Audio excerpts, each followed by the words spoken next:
Xin chào tất cả các bạn, mình tên là Nguyễn Hồ Phương Anh. Hôm nay mình sẽ chỉ cho các bạn cách gấp một chiếc máy bay nha. Đầu tiên chúng ta sẽ gấp đôi tờ giấy lại.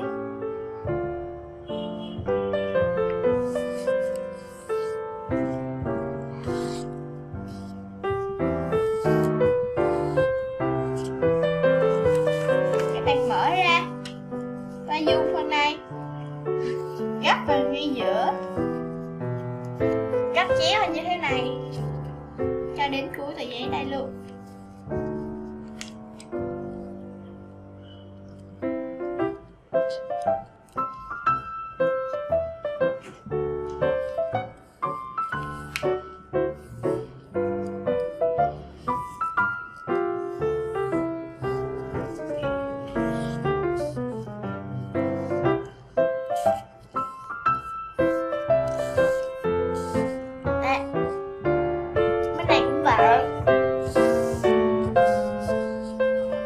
Sẽ gấp nó ra ngay giữa và cho đến cuối tờ giấy.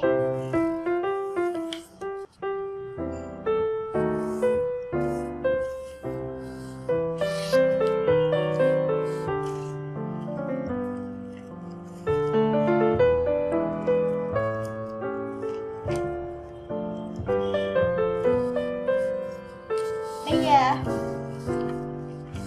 chúng ta sẽ gấp phần giấy này vào ngay giữa đây.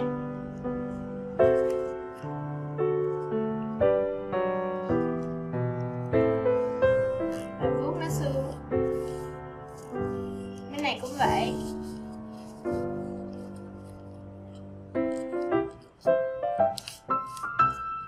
Ngay giữa đây và vuốt xuống.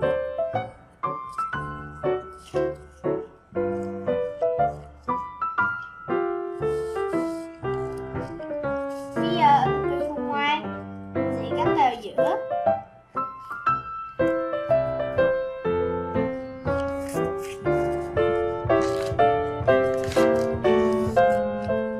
Và bên này cũng vậy. Gấp nó vào.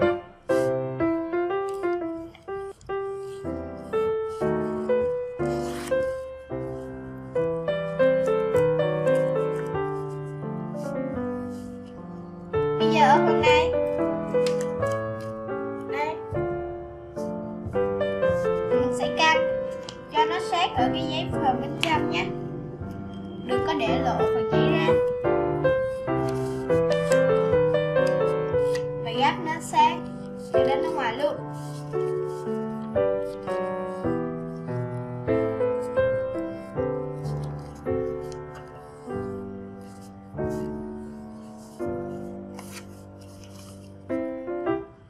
Bên này cũng vậy. Mình sẽ canh cho nó bằng nhau nhé.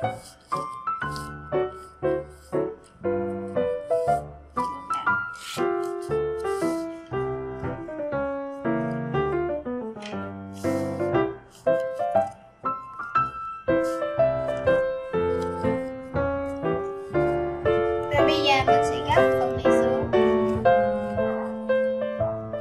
Gấp nó xuống như đây.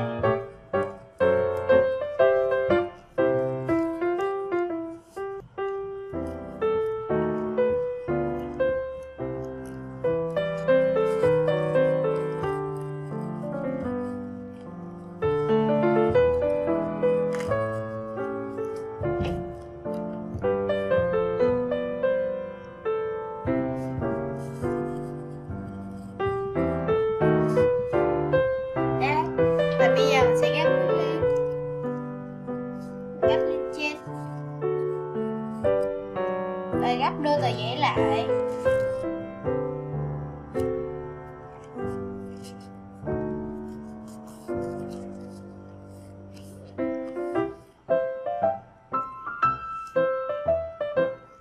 Bây giờ mình sẽ gấp cái phần cánh này xuống dưới đây nhé.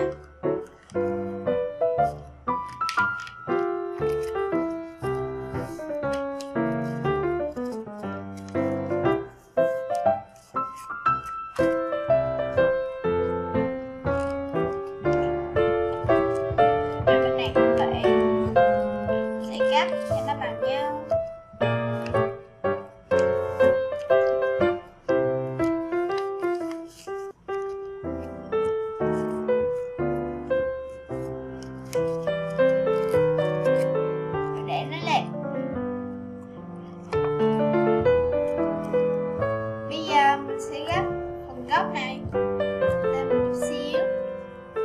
Và bên này cũng vậy.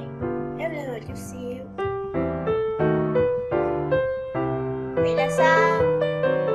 Cảm ơn các bạn đã xem video của mình. Đừng quên like, share, subscribe trên kênh VA Channel. Xin chào và hẹn gặp lại các bạn ở những video sau.